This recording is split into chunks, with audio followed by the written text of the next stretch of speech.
Muy buenas noches, bienvenidos a nuestra sesión académica de este martes 16 de julio del 2019, en el cual esta sesión pues va a versar sobre el territorio de Jalisco, en particular uno de los sitios más icónicos que tenemos, lo que es Chamela en la costa de Jalisco, y agradecemos mucho la presencia de nuestro consorcio que todos los años nos presenta parte de sus reflexiones, de su trabajo de investigación y lo comparte con nosotros. Muchas gracias, doctor José Julio Sierra García de Quevedo, por estar aquí.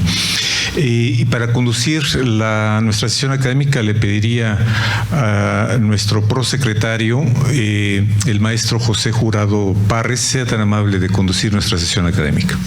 Sí, con mucho gusto, señor presidente. Muy buenas tardes tengan todos ustedes. Muchas gracias por su presencia. Y muy bien, pues el día de hoy me permito presentar a quienes estamos en este presidium. El doctor Arturo Curiel Ballesteros, nuestro presidente de la benemérita institución. Igualmente damos bienvenida al doctor José Julio Sierra García de Quevedo, quien es nuestro consocio y el conferencista, que el día de hoy su trabajo versará sobre Chamela, un paraíso perdido, una esperanza recuperada. Y el de la voz, José Manuel Jurado Parres, prosecretario.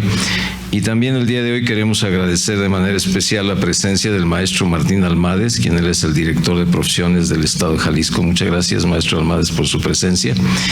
Y bueno, pues seguidamente voy a permitirme presentar de una manera muy breve los datos curriculares sobresalientes del doctor José Julio Sierra García de Quevedo.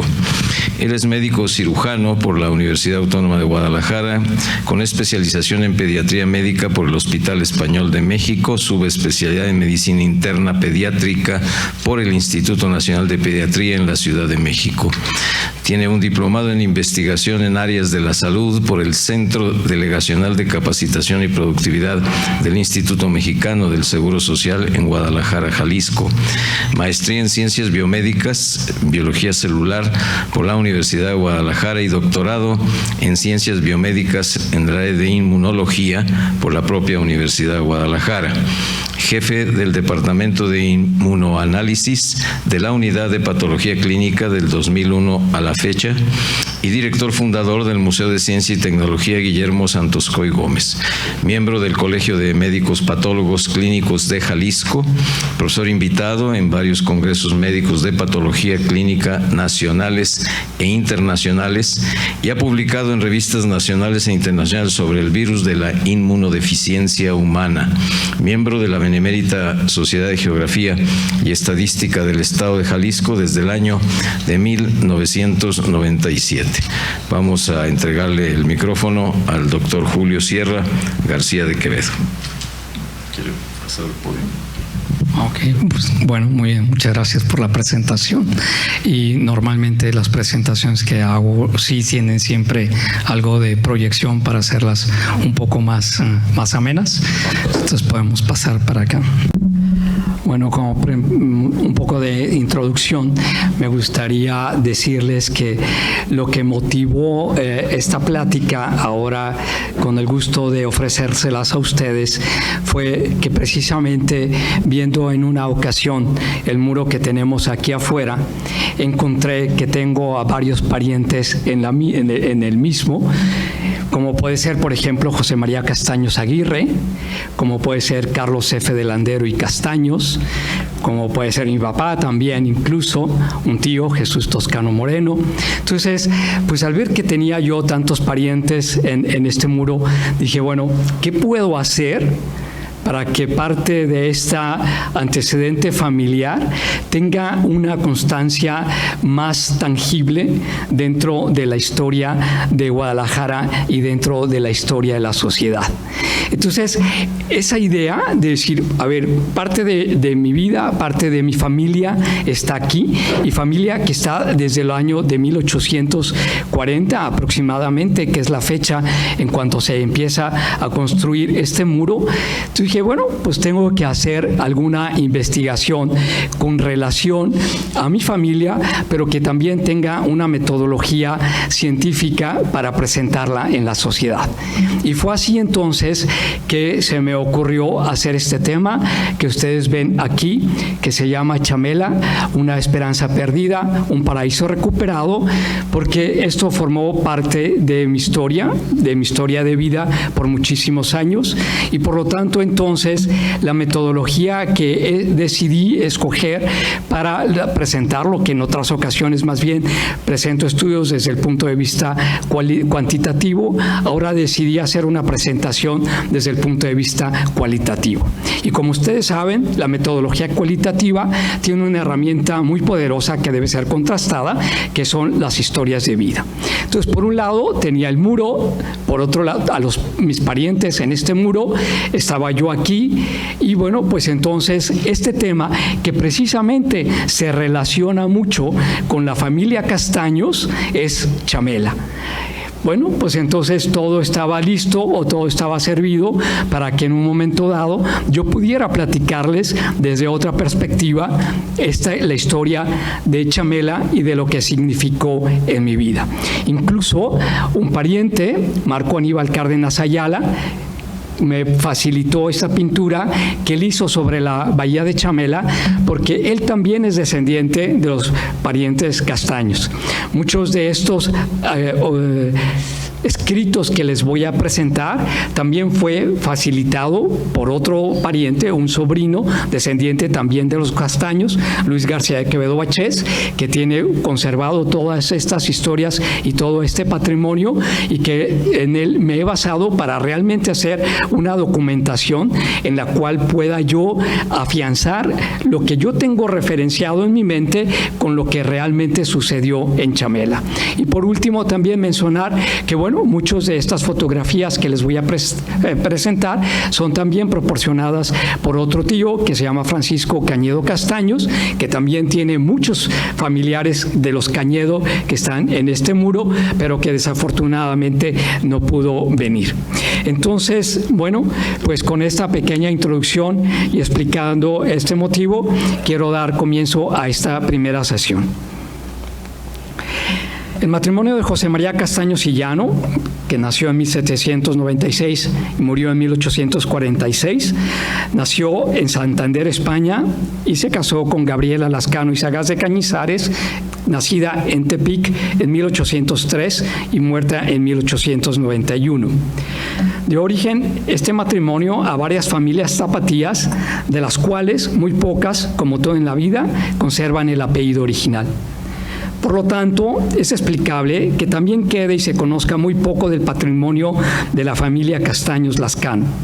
Consistió, entre otros negocios establecidos, una fábrica de hilados llamada Bellavista, un ingenio azucarero conocido como Puga, y la Casa Aguirre, hoy Casa de la Cultura del Estado de Nayarit, además de otros objetos dignos de representación de las artes aplicadas de europea que decoran la casa original de Tepic y que posteriormente pasaron a Guadalajara.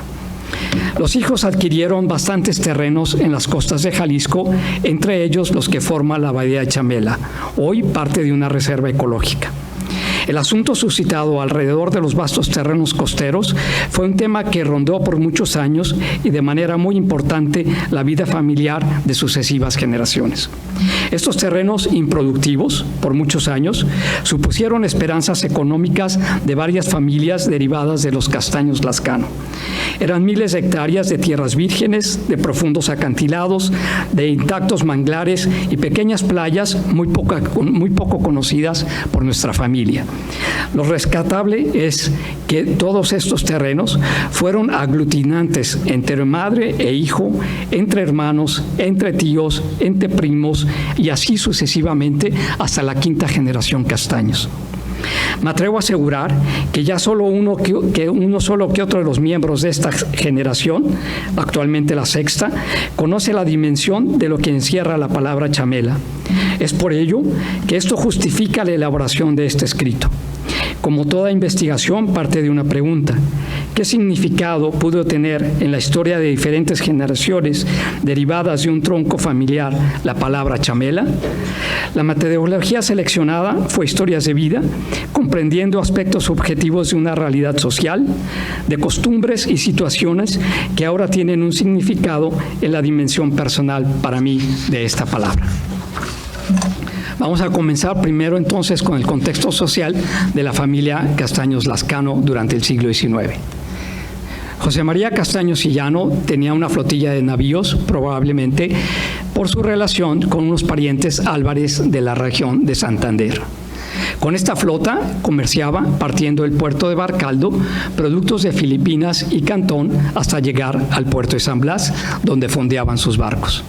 Para mí, cuando oí estas historias, me imaginaba una especie de galeón de Manila, hasta que por razones familiares y económicas, un día José María Castaños decide establecerse y casarse en Tepic.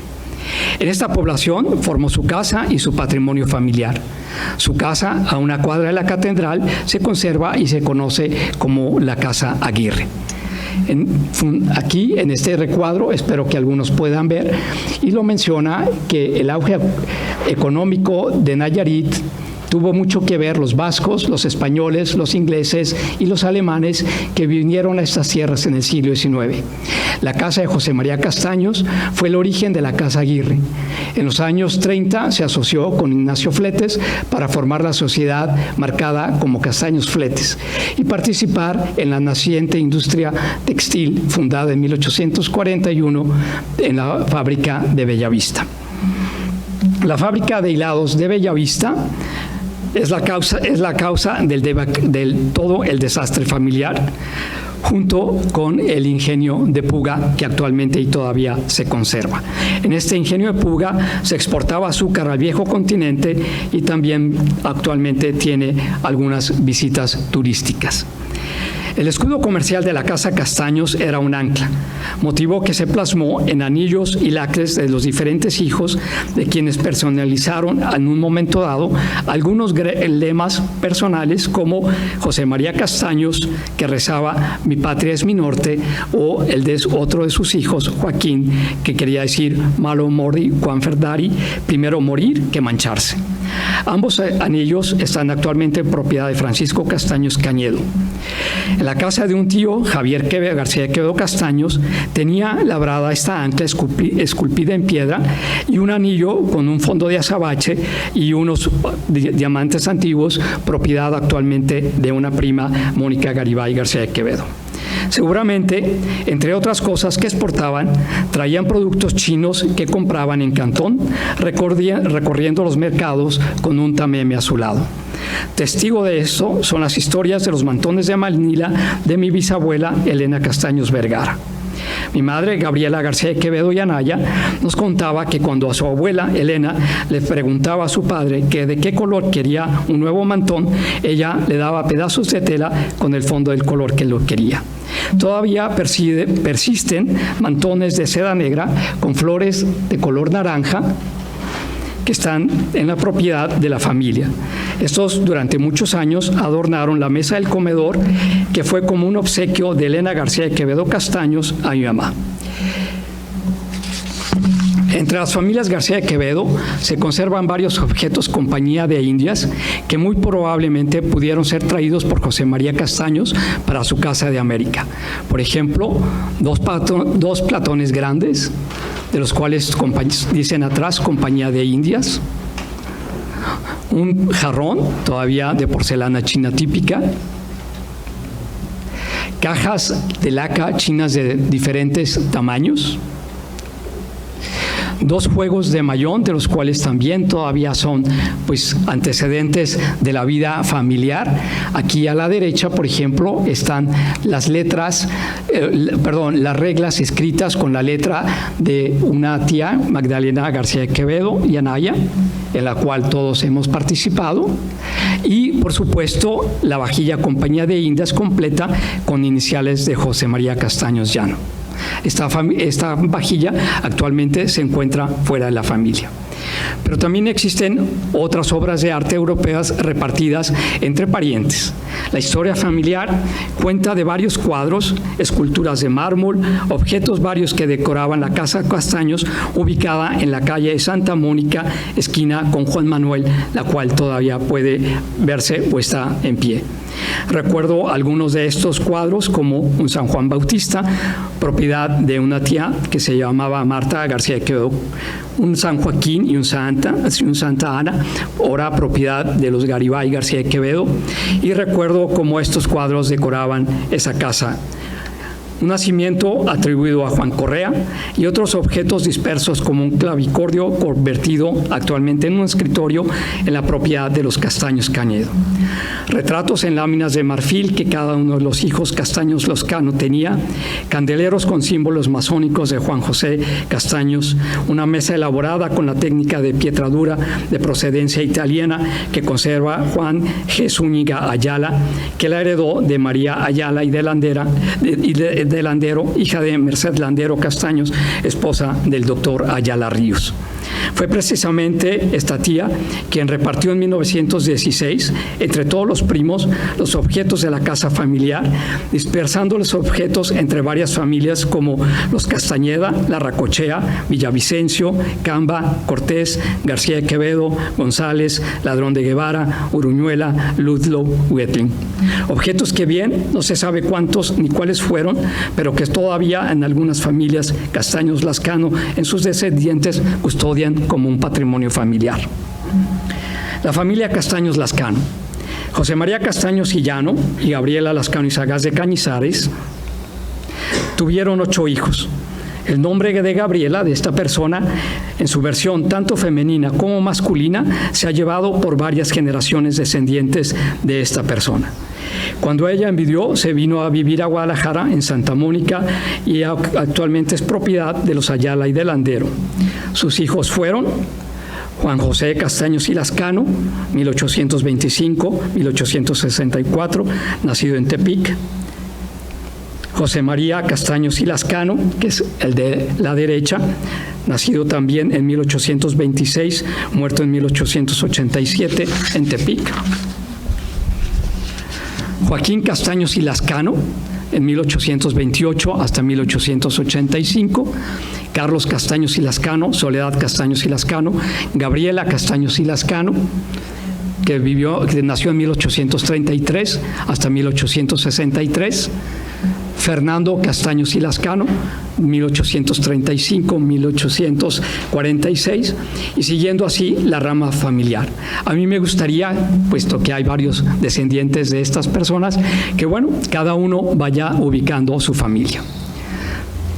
La familia Castaños Vergara. Juan José se casó con Delfina Vergara e Híjar, quienes tuvieron a Elena Castaños Vergara, de 1856 a 1940, y Eva Castaños Vergara, 1862-1938.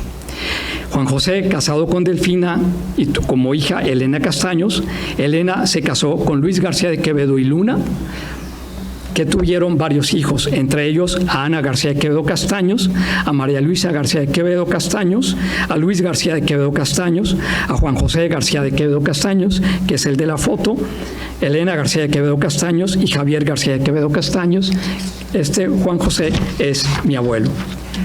Juan José García de Quevedo Castaños se casó con María Naya y Gil Rivas, también de procedencia tepiqueña, que también vivió de 1883 a 1946, quienes tuvieron como hijos a Luis García de Quevedo Anaya, a Magdalena García de Quevedo Anaya y a María de la Luz Gabriela García de Quevedo Anaya, de 1920 a 2003, mi mamá. De allí nació entonces la familia Sierra García de Quevedo, con Gabriela García de Quevedo, casada con Guillermo Sierra de Aguinaga, y tuvieron a Gabriela María Sierra García de Quevedo, a María de Lourdes Josefina Sierra García de Quevedo, a Elena de la Virgen de Guadalupe Sierra García de Quevedo, a Juan Guillermo Sierra García de Quevedo, a José Julio Sierra García de Quevedo, el presente, y a Guillermo Francisco Javier Sierra García de Quevedo. Todo entonces en estas 5 generaciones, ¿cuál es la relación de la familia García de Quevedo con la palabra chamela? De aquí parten entonces los recuerdos descritos en este relato. Por supuesto que me encantaría que este documento fuera completándose por otros recuerdos de otras familias, porque si de algo estoy seguro es que la palabra chamela se oyó en todas las casas o en todas las familias derivadas de los Castaños Lascano. Esta afirmación puede oírse temeraria, pero es cierta. En todas las familias antes mencionadas, el fantasma de unas tierras inmensas, ignotas y lejanas rodeaban siempre la vida familiar. El sentido de estas tierras para cada familia puede ser distinto, pero seguramente que en más de una, como en la mía, la esperanza de un bien patrimonial se volvieron tangibles cuando la posibilidad de venderlas se hizo presente para el bien de la economía familiar. Recuerdo que en mi casa se mencionaba que los Castaños las habían adquirido porque las había denunciado como bienes de la Iglesia en época de la expropiación de los bienes eclesiásticos. Este hecho lo rodeaba un halo de misterio unido al de no poderlas conocer. Si era bien, era un bien, pero adquirido por quitárselas a la Iglesia, por lo que siempre también fueron un tema tabú. En esta fotografía podemos ver entonces al que les mencioné al principio, José María Castaños Aguirre, que está en la segunda línea del muro. Ahí pueden ver su placa. Fue quien en ese entonces adquirió a través de la asignación que Benito Juárez le dio por haber hecho la denuncia de los bienes como eclesiásticos. Aquí se puede ver entonces la escritura con la cual fue adjudicada estos terrenos. ¿Qué conocíamos nosotros de las tierras? Solo lo que mi tío Luis García de Quevedo Anaya nos platicaba, que era cuando iba en su jeep, las conocía y nada más. Por 5 generaciones se tenía un bien que nadie disfrutaba. Una anécdota que refleja esta situación la oí apenas hace unos cuantos años. Joaquín Castaños y Lascano tenía un permiso gubernamental para explotar las ostras y madres perlas de la bahía de Chamela. Eran tal la producción de ostras que engarzó 3 collares largos de perlas para su mamá, para Gabriela Lascano, valuados en los años de 1960 en $1 millón cada uno. ¿Dónde están o quién conoce esos collares? ¿Cuál es su paradero actual? ¿Quién es su dueño? No lo sé y creo que nadie lo sabe. Así era el significado de las tierras de Chamela, al menos para los Sierra García de Cabado. Aquí podemos ver entonces el nombre de Benito Juárez y la asignación a José María Castaños Aguirre, la escritura que le otorgó Juárez de estas tierras. Fundación de la Sociedad Castaños Hermanos. Lo que sí es seguro es que la posesión de las tierras de las costas de Jalisco era muy importante dentro del patrimonio familiar. Tanto así que con el fin de protegerlo, Gabriela Lascano y sus hijos integraron una sociedad universal de bienes. Todo lo que a continuación se va a relatar se desprende de las actas notariales que conserva Luis García de Quevedo Bachés, 6ª generación de los Castaños, y que me fueron muy útiles para conocer y comprender la verdadera historia y sobre todo conocer más de mi historia familiar. En el acta número 39, redactada en la notaría de Alberto Méndez, notario superior supernumerario de la ciudad de Guadalajara, el día 4 de abril de 1906, hace mención que los bienes raíces que tenían y los que fueron adquiridos en nombre colectivo o cada uno en lo particular de los Castaños formaban parte de una sociedad denominada Sociedad Castaños Hermanos. Esta sociedad se renovaba cada 9 años y duró por 45 años hasta su liquidación para el reparto de las tierras. En este plano de Chamelas podemos ver las dimensiones del terreno, que eran aproximadamente un poco más de 48,000 hectáreas. Los terrenos patrimoniales comprendían Bocavieja, Navarrete, Pérula, Chamela, con sus anexos y fincas ubicados en el 10º cantón de Autlán, entre Jalisco y Nayarit. Constaban de 70 sitios de ganado mayor, equivalentes a 105.336 hectáreas. Lindaban al oriente con Villa de Purificación, al norte con tierras indígenas de Tomatlán, Cerro de la Calera, Rancho de Puentecillas, El Carrizal y Zapotlán. Al sur con el Océano Pacífico, las salinas de Paramán, Chola y el río Cuizmala.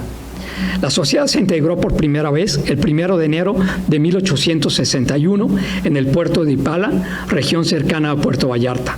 Estaba esta sociedad conformada por Gabriela, de 58 años, su hijo Juan José, de 36, José María, de 35 y Joaquín, de 33.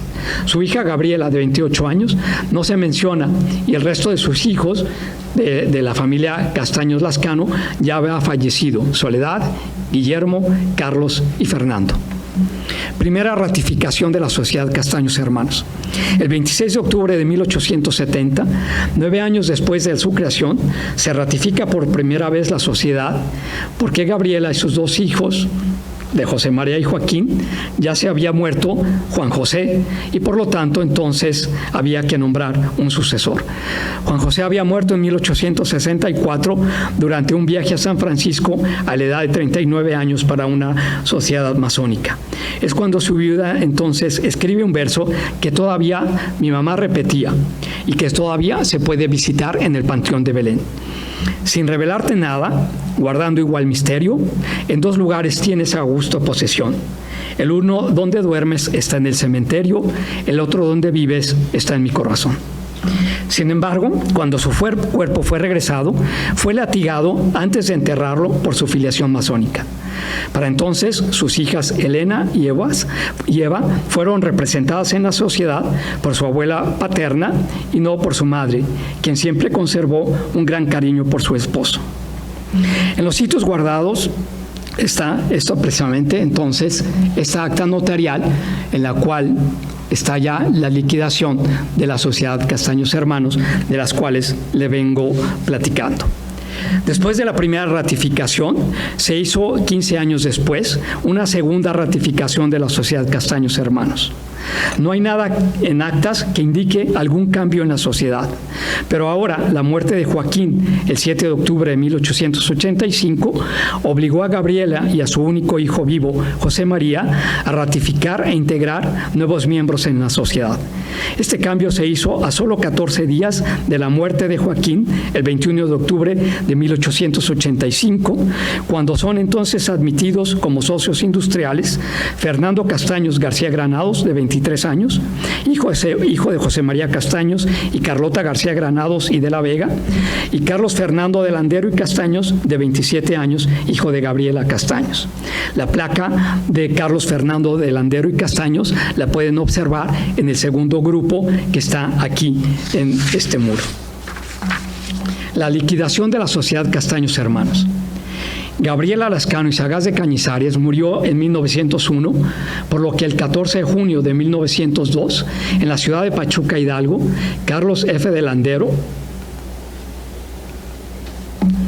y Castaños y Fernando Castaños y García Granados, en su calidad de albacea de los bienes de la Sociedad Castaños Hermanos, deciden liquidar la sociedad y entregar a cada socio heredero y nieto lo que le corresponde. Para tal efecto, se nombra como liquidador a Carlos Fernando de Landero con derecho a bienes sucesorios por parte de Juan José, Elena Castaños Vergara, de García de Quevedo, y Eva Castaños de Cunard. Por parte de José María, a Fernando Castaños García Granados, a Gabriela Castaños García Granados, a Dolores Castaños de García Granados de Moreno y a Carlota Castaños García Granado de Cortina. Por parte de Gabriela Castaños, sus herederos son Carlos Fernando de Landero Castaños y Merced de Landero Castaños de Ayala. Carlos Fernando de Landero y Castaños, como liquidador de la sociedad, estableció un plazo de 4 años, prorrogable a otros 4 años, para finiquitar la herencia. Era tal la confianza o el cariño entre los primos que para el desempeño de su cargo, Carlos Fernando tenía plenos poderes de representar judicial y extrajudicialmente a dicha sociedad, de celebrar convenios, de enajenar bienes y de otorgar documentos públicos o privados.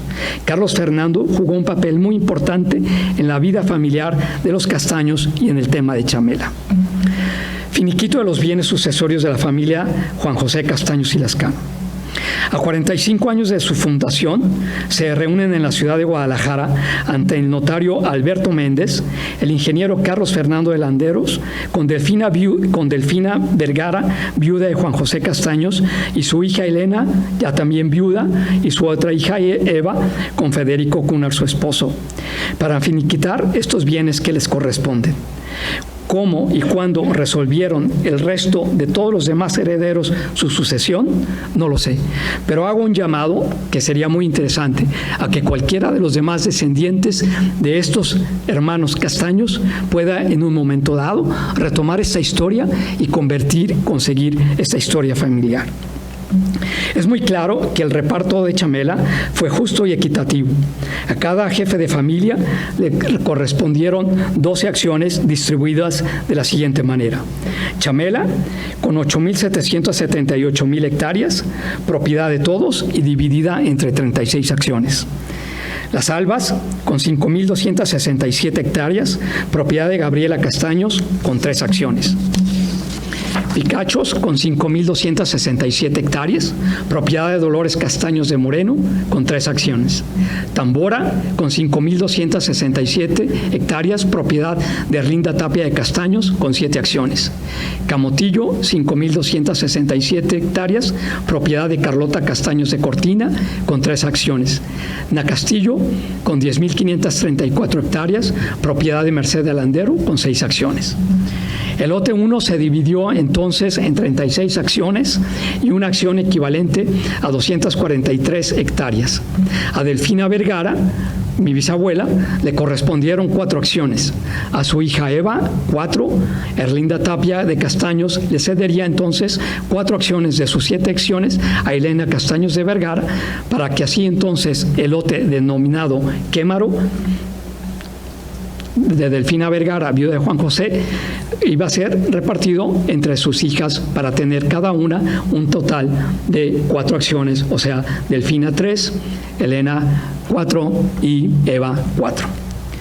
Erlinda Tapia, viuda de José María, le vende entonces a Delfina 3 acciones y le reparte así 3 a cada de sus hijos, a Fernando, a Gabriela, a Dolores y a Carlota, y cada una como familia tiene 12 acciones.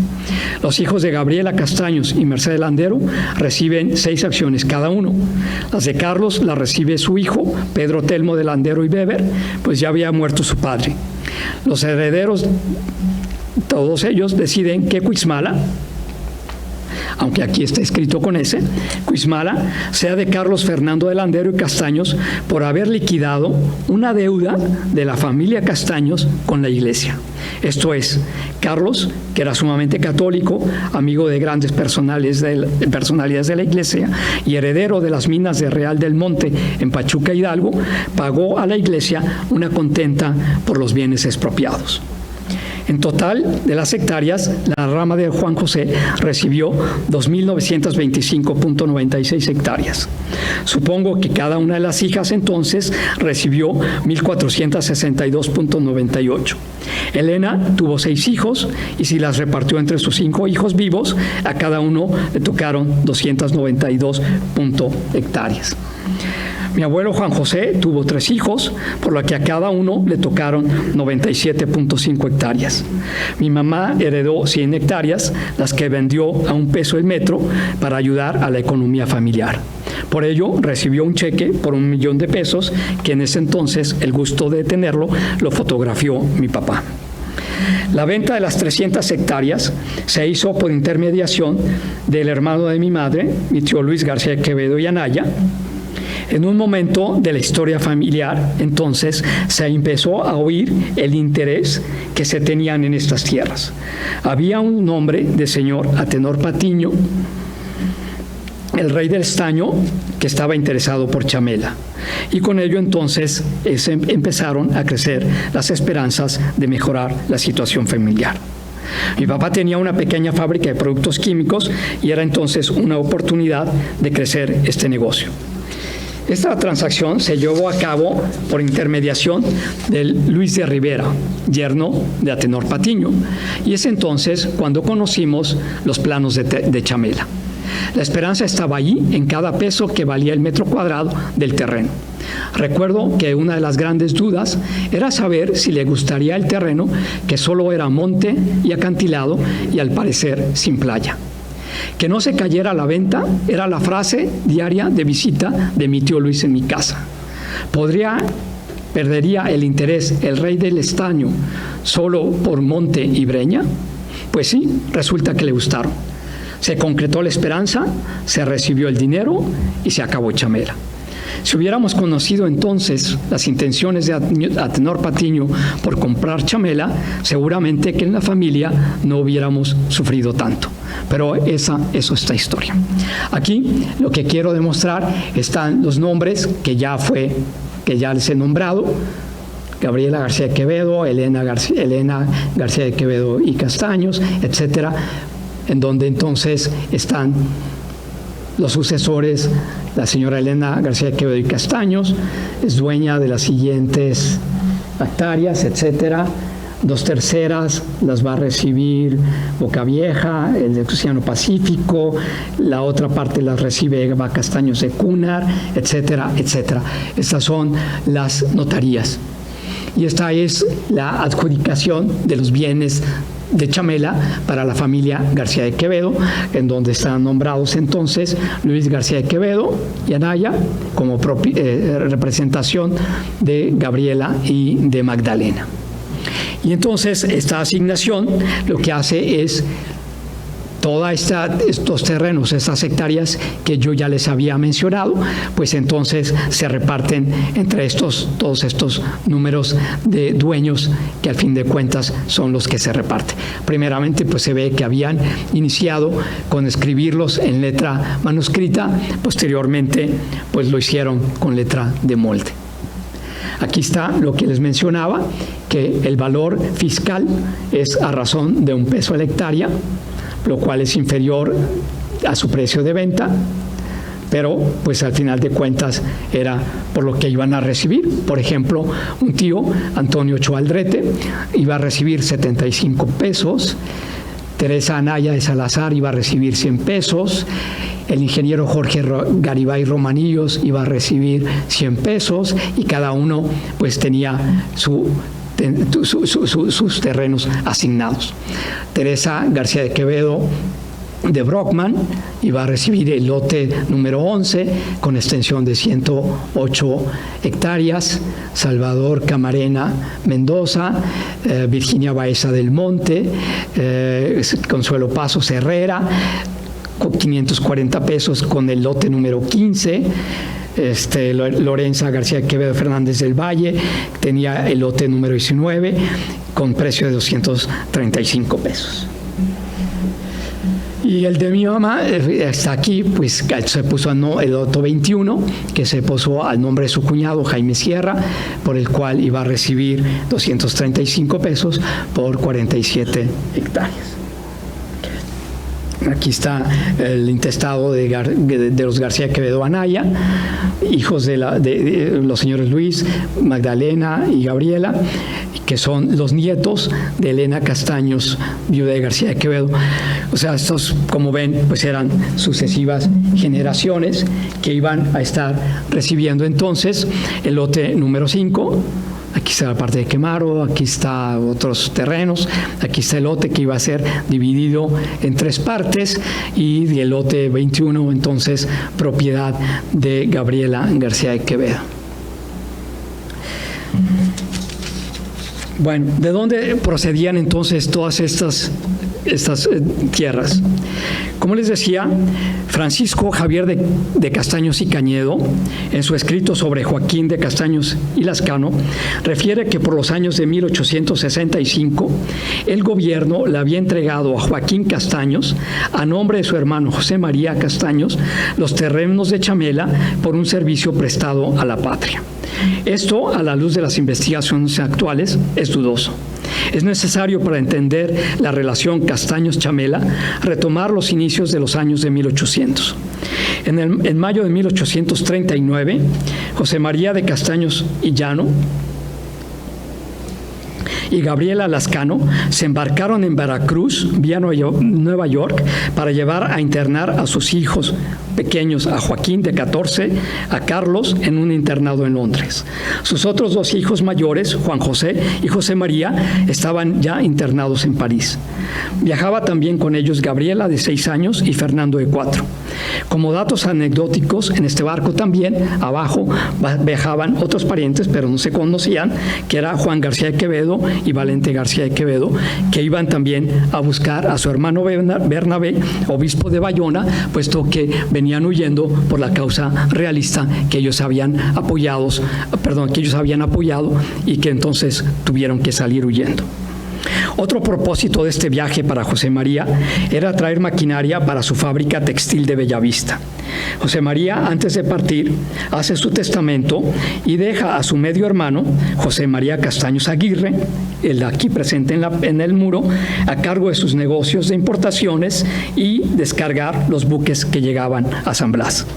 Al regresar, se encuentra un caos de los negocios, todos sus papeles y notas regados, con una deuda de más de 300,000 pesos volando por un barco perdido en el mar, sin haberse pagado el seguro, y mercancía textil decomisada por un tal Chato que pagaba 250 pesos en Mazatlán para poder salvar el buque y la hilaza que traía consignada para su gran rival, Barrón y Forbes.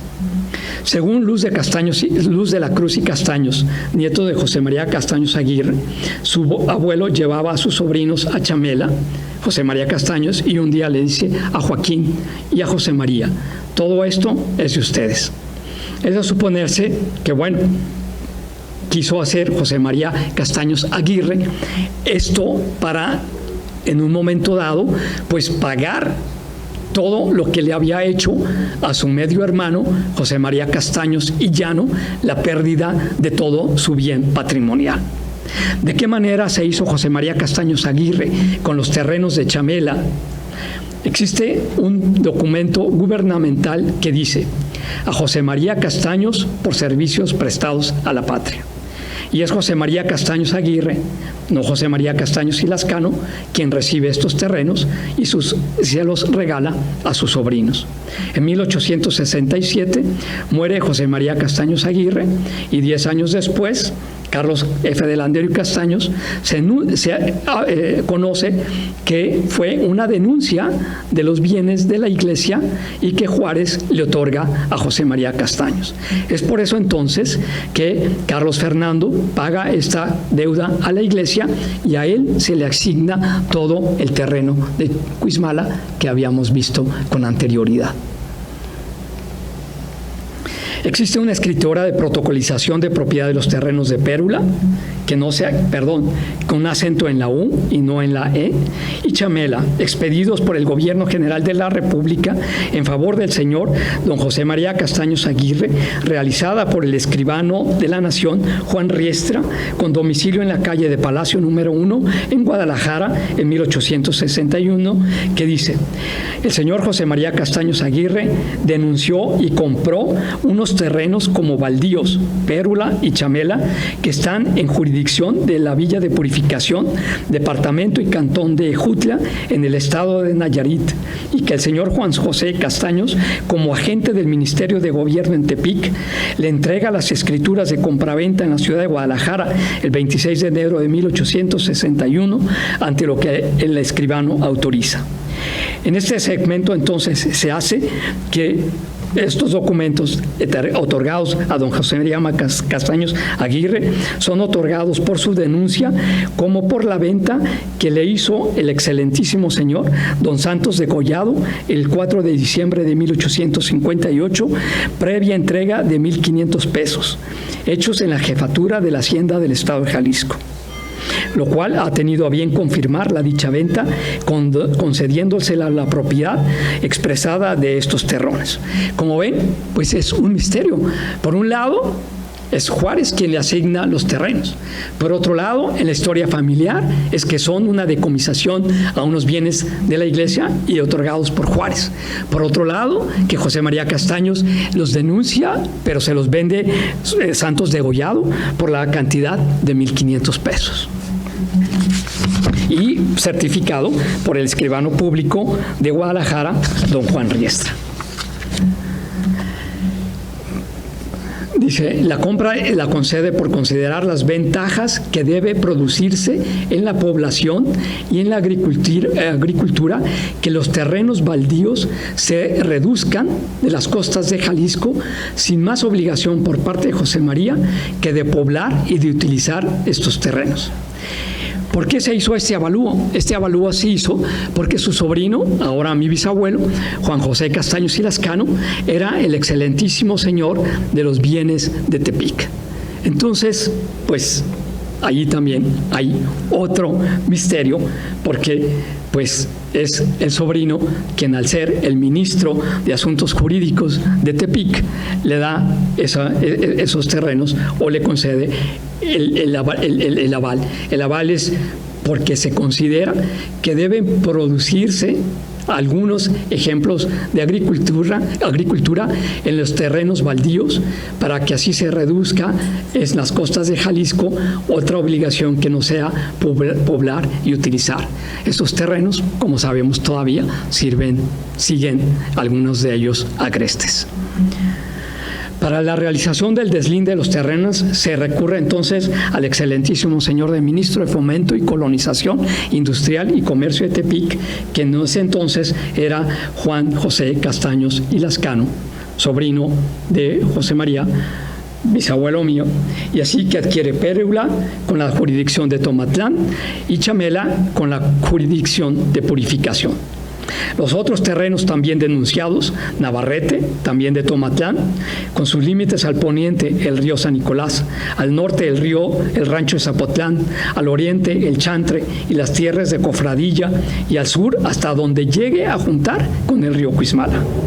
Dichos terrenos fueron adjudicados entonces, por un lado, conforme a la ley de desamortización del 24 de junio de 1866, conocida como la Ley Lerdo. Estos terrenos sí eran de la cofradía de Villa Purificación y por lo tanto entonces sí eran terrenos pertenecientes a la iglesia. Esta ley del 25 de junio de 1856, la famosa Ley Lerdo de la desamortización de las fincas rústicas y urbanas y corporales de corporaciones civiles y religiosas. Existe un plano realizado por el ingeniero Gabriel Castaños Retes, que también lo pueden ver aquí en el muro, que también es pariente, 7 años, donde se entrega a las tierras de Chamela a los hermanos Castaños, donde se ratifican sus dimensiones por el agrimensor Manuel Ascona, donde se refiera que entonces que estas haciendas de Navarrete, Pérola y Chamela constan de 43.817 hectáreas ubicadas en el suroeste de la costa de Jalisco.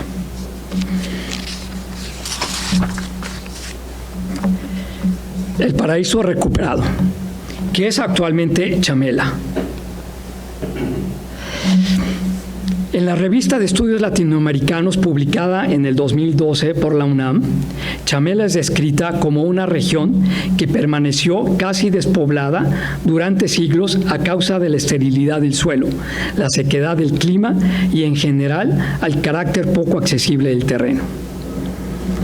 ¿Por qué entonces le interesa al que habíamos mencionado, a Tenor Patiño, un empresario boliviano, unos terrenos en la costa de Jalisco? Atenor estaba casado con María Cristina de Borbón y Bosch-Labruz, duquesa de Dúrcal y pariente de Alfonso XIII. ella sin dinero, pues entonces no tenían hijos, y Antenor Patiño, que siempre le decíamos Atenor, pero ahora descubrí que es Antenor, se quería divorciar. Buscaba entonces Antenor un país en el que pudiera intervenir y conseguir el divorcio que deseaba. El presidente de México, Ruiz Cortines, le ofrece ayuda si invierte capital en México. Y así la historia de Chamela se vuelve parte del derecho internacional, siendo el medio como Antenor puede divorciarse.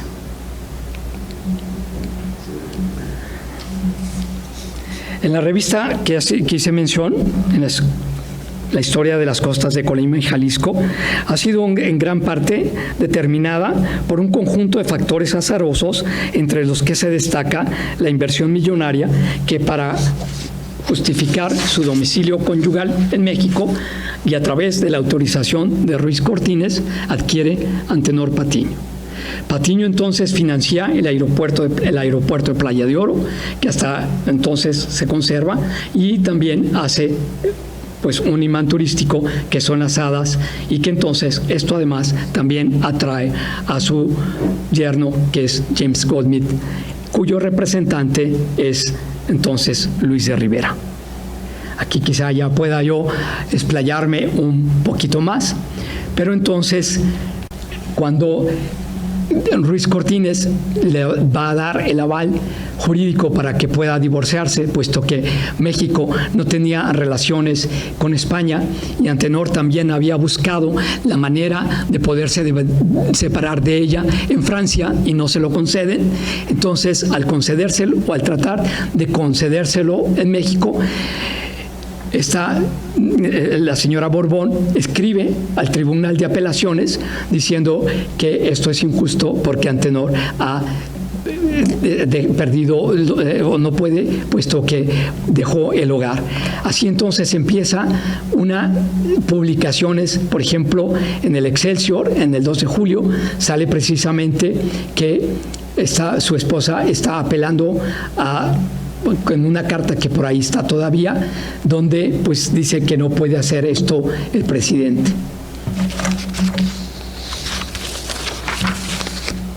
Se publica en Pierre Mayer, del derecho privado internacional en París, pues que más que una definición es una jurisprudencia francesa la que se va a meter en problemas por resolver una cuestión de derecho internacional privado. Entonces Goldsmith empieza a frecuentar la costa de Careyes para ver si puede Antenor Patiño pues conocer dónde va a invertir sus terrenos, y se enamora de las costas. Goldsmith se enamora de las costas de Careyes, de Cuixmala, de Chamela, y entonces así las historias del divorcio de Antenor con María Cristina de Borbón pues se vuelve un asunto interminable, bochornoso y costoso, y por lo tanto es cuando entonces en la familia se vive esa pregunta: ¿le irá a interesar? Esperamos que no se vaya a caer la venta. Lo que pasaba para nosotros era desconocido. Lo que pasaba era que era el pleito entre María Cristina de Borbón y Antenor Patiño, para conseguir el divorcio, ella para no dárselo, y esto detenía, y a nosotros pues nos tenía inquietos sin saber realmente cuál era la causa de estas ventas. Siguen las notas periodísticas, por ejemplo, está en el 2007, donde todavía refiere que las costas de Careyes, Chamela y Cuixmala están vírgenes, y que entonces, bueno, pues son zonas de venados, de zorros, de tejones, de pecaris, de armadillos, de mapaches. Son solamente tierras de humedales donde hay nutrias, garzas y cocodrilos, y por lo tanto entonces el señor Goldsmith se interesa y empieza, por otro lado, a querer hacer una reserva de la biosfera. Para ese entonces, pues como les relaté, sí se logró la venta, y la esperanza recuperada, o la esperanza de mi madre de recuperar ese dinero, pues se concreta. Hay un libro que es de Carlos Tello Díaz, editado en el 2014, donde se cuenta la historia de Chamela y se llama Los Señores de la Costa. No lo he podido conseguir físicamente, pero sí he podido leerlo a través del internet, donde otra vez ratifican que es precisamente Juárez quien concede a título de propiedad estos terrenos a un señor de Nayarit llamado José María Castaños. Este señor, Carlos Tello, se interesa porque lo que a él le interesa es adquirir su grado de doctorado en Ciencias Sociales en París, y seguramente es allá donde entonces oye esta historia. Pero, sin embargo, hay también, como en todo, inexactitudes, porque en el libro, si ustedes ven, aquí se los puse, dice que su hijo Carlos le compró una parte de la hacienda de Cuizmala a Fernando Castaños, que estaba emparentado con su madre, que era Elena Castaños. Y no, Elena Castaños era mi bisabuela, y la bisabuela de Fernando Castaños es Gabriela Castaños. Entonces, todo esto sigue rodeándose, pues, de mucho misterio. Los descendientes entonces de Castaños venden Cuizmala, que son unos que se apellidan Ludlow, y otros que se apellidan Gargollo, y se los venden a través de Luis de Rivera, otro personaje muy oído en mi casa, en lo que él, ya desinteresado, como les había dicho, porque se va de vacaciones, entonces le venden por fin 1.500 hectáreas, y Luis de Rivera dice: no me quedaba de otra más que comprarlos, ya que era una ganga. Pues sabemos que su precio era de a peso el metro. Entonces dice: pues bueno, en 8 días me llegan $2 millones y no me queda más remedio que comprarla. Y ahí, pues entonces todos descansamos.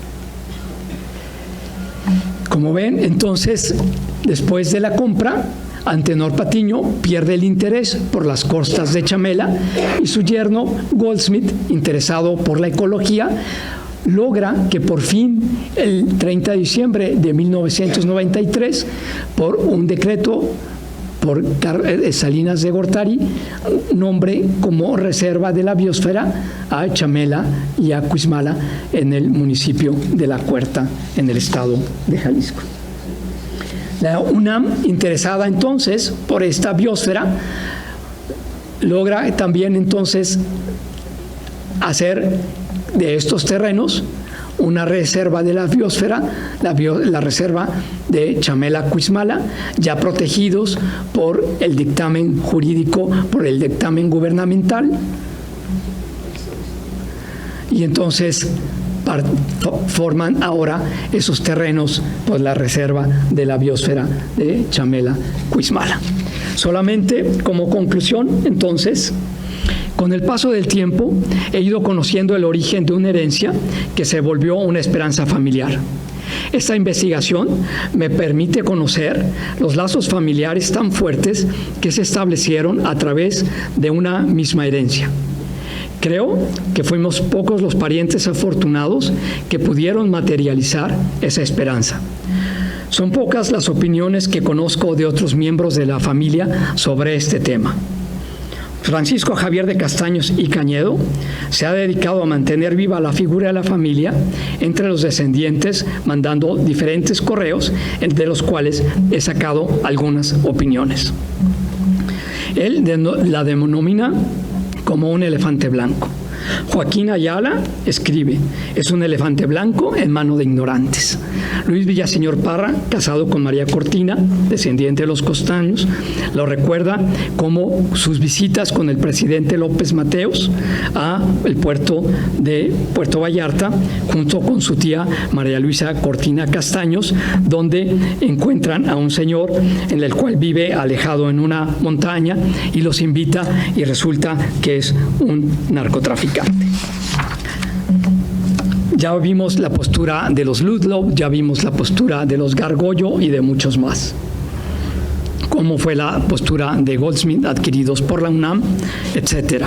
Ahora, con los mapas familiares facilitados por mi sobrino Luis, sé que a mi mamá le tocaron 21 de las 47 hectáreas, con un precio total de 235 pesos de 1966 y con un valor fiscal de un peso. Lo que quiero mencionar es de cualquier manera que precisamente es el haber hecho esta investigación que me permitió también en un día caminando por Tolsa y Juan Manuel, veo unas tablas, una mueblería que tiene unas tablas, me acerco, las veo porque llaman poderosamente mi atención y son tablas que son precisamente de Tomatlán, de donde eran esos terrenos adjudicados a los terrenos familiares. Y ahora, pues por fin alguien de alguna manera pudo obtener un beneficio. Con esto quisiera entonces terminar diciendo pues que lo más aprendido para mí es todos esos lazos familiares que se obtuvieron por generaciones en esta familia y los cuales dejan un patrimonio tratando de conservar. 6 generaciones entre padres, madres, hermanos, tíos, primos y sobrinos que mantienen una cohesión familiar a través de una herencia. Pues con esto les agradezco su presencia. Espero haber sido claro en contestar esta pregunta de lo que significa para mí la palabra chamela y espero también haber despertado el interés no solamente en los descendientes, sino en todos ustedes. Muchas gracias.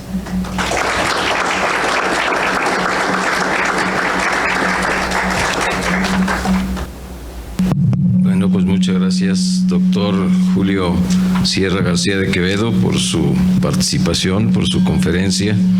Y mire usted que nos enseñó historias de algunos personajes que también nosotros hemos conocido, como la familia Landero, Ayala y de Landero, que pues, han sido médicos también prestigiados de la universidad, y bueno, otros personajes como el señor Antenor Patiño, que bueno, él vino a dejar las hadas, pero esa historia con la señora Borbón, pues no la conocíamos precisamente, y bueno, para que vea que nada hay nuevo bajo el sol.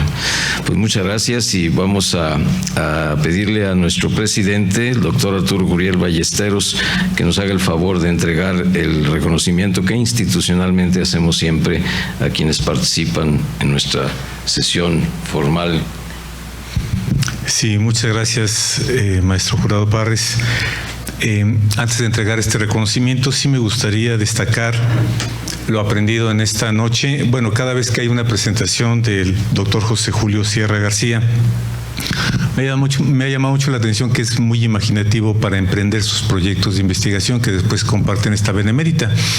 Recuerdo del año pasado, ¿no?, que trabajó con algunas técnicas para tratar de detectar en algunas pinturas o en algunas obras que han sido íconos en la parte de este estado y comprender el funcionamiento. Recuerdo muy bien aquella del Cristo que le latía el corazón cuando le bajaban los brazos, ese tipo de cosas. Y ahora pues también con una investigación muy original, nos plantea algo que nosotros no lo habíamos visualizado. Cuando comenzó esta directiva, sí teníamos la certeza de que era importante que los consorcios tuvieran como opción el presentar o interpretar el lugar donde se ha nacido, porque ahí hay una serie de elementos importantes que nos vinculan con un territorio. Pero hasta ahora también identifico esta importancia cuando el doctor habla el significado de la palabra chamela, habla del significado por quien lo vivió a través de los siglos, o la familia que lo vivió a través de los siglos, y eso es sumamente interesante. Muchas gracias, doctor José Julio Sierra, por este trabajo.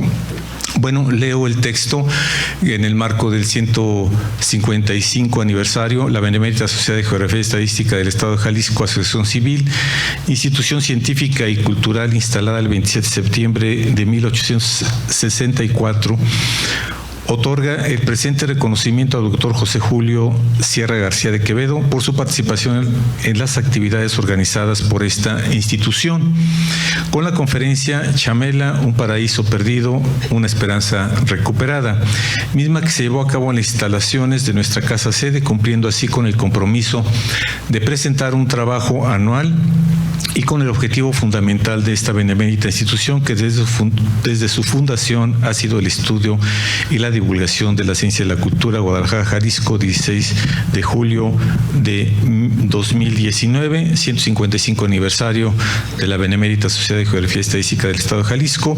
Firma el señor secretario, doctor José Sosi Orozco Orozco, y su servidor. Muchísimas gracias, doctor José Julio Sierra, por que nos ha compartido el día de hoy.